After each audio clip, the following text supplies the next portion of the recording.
पीक विमा योजनेचा शेवटचा हप्ता आता लवकरच मिळणार आहे। कंपन्यांकडून सरकारला 2300 कोटींचा परतावा मिळणार आहे। येत्या 2 ते 3 दिवसात कंपन्यांकडे हा हप्ता जमा होणार आहे। पंतप्रधान खरीप पीक विमा योजनेत 7600 कोटी रुपयांचा एकूण विमा हप्ता कंपन्यांना देण्यात येणार आहे। राज्य सरकारकडून आतापर्यंत सुमारे 6584 कोटी रुपये अदा करण्यात आले। चला तर बघूया शेतकऱ्यांसाठी सर्वात महत्त्वाची अपडेट। अनेक योजनांचे पैसे शेतकऱ्यांच्या खात्यात जमा होण्यास सुरुवात झाली आहे। कर्जमाफी, पीक विमा, नुकसान भरपाई, लाडकी बहीण योजना याबद्दल सर्वात महत्त्वाची अपडेट। तसेच हवामान खात्याने काय अंदाज वर्तवला हे सविस्तर आजच्या या व्हिडिओमध्ये आपण बघणार आहोत। पीएम किसान सन्मान निधी योजनेचा पात्र शेतकऱ्यांना 2000 रुपयांचा निधी हा लवकरच मिळणार आहे। परंतु KYC करणे अत्यंत गरजेचे आहे। तसेच फार्मर ID पूर्ण असणे गरजेचे आहे। लाडक्या बहिणींच्या खात्यामध्ये पैसे जमा झालेले आहेत। मार्च, एप्रिल आणि मे 3 महिन्यांचे 4500 रुपये महिलांच्या खात्यामध्ये जमा झालेले आहेत। 21000 हेक्टर क्षेत्र वाढले आहे, तर 41000 क्विंटल बियाणे सुद्धा वाढले आहे। खरीपासाठी नियोजन 2,36,000 हेक्टरवर होणार आहे लागवड। अनुदानावर बियाणे मिळणार आहेत, तर महाडीबीटीवर अर्ज केला असेल तरच तुम्हाला या अनुदानाचा फायदा मिळणार आहे। अवकाळीग्रस्त शेतकऱ्यांच्या मदतीसाठी हवे आहे 1.69 कोटी। वादळी वाऱ्यासह अवकाळी पावसाच्या तडाख्यामध्ये गेल्या मार्चमध्ये जिल्ह्यात 1476 शेतकऱ्यांचे नुकसान झाले आहे।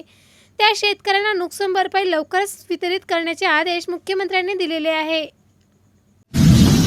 युद्धामुळे खत अनुदानाचा बोजा वाढणार आहे। 70,000 कोटींनी वाढणार आहे अनुदानाचा बोजा। शेतकऱ्यांनी जर पीकच पिकवले नाही शेतामध्ये तर तुम्ही काय खाल? धतुराच्या घोषणांनी निनादले आहे तहसील कार्यालय। पंतप्रधानांनी शेतकऱ्यांना नैसर्गिक शेती करण्याचे आवाहन केले असले तरी सुद्धा सध्याच्या परिस्थितीमध्ये ती व्यवहार नसल्याचा दावा करत जिल्हा शेतकरी संघटनेचे 18 मे रोजी तहसील कार्यालयामध्ये कॅन व विविध समस्यांचे फलक घेऊन मोर्चा काढला आहे।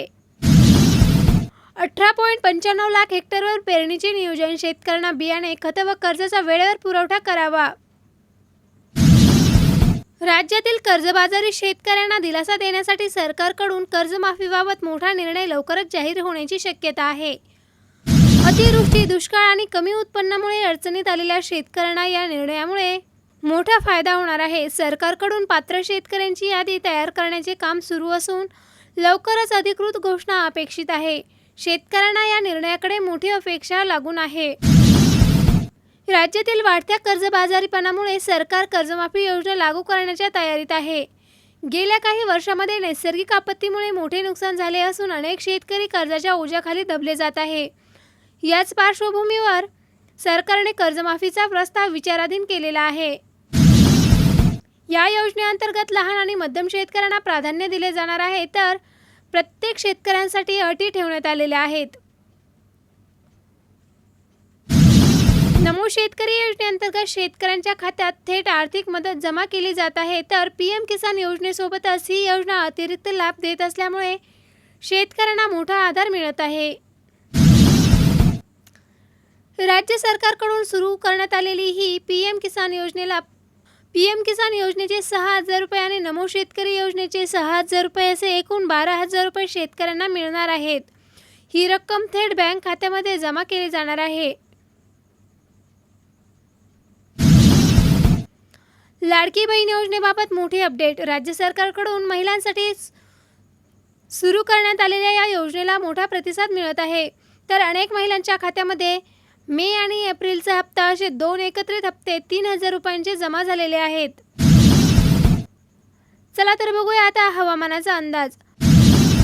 हवामान खात्याने पुढील काही दिवसांमध्ये पावसाचा इशारा दिला आहे, तर विदर्भ, मराठवाडा आणि काही भागांमध्ये वादळी वाऱ्यासह पाऊस पडण्याची दाट शक्यता आहे। विशेषतः विदर्भ आणि मराठवाड्यामध्ये विजांचा कडकडाटसह पाऊस पडू शकतो। काही ठिकाणी जोरदार वारे आणि गारपीट होण्याची शक्यता वर्तवण्यात आली आहे।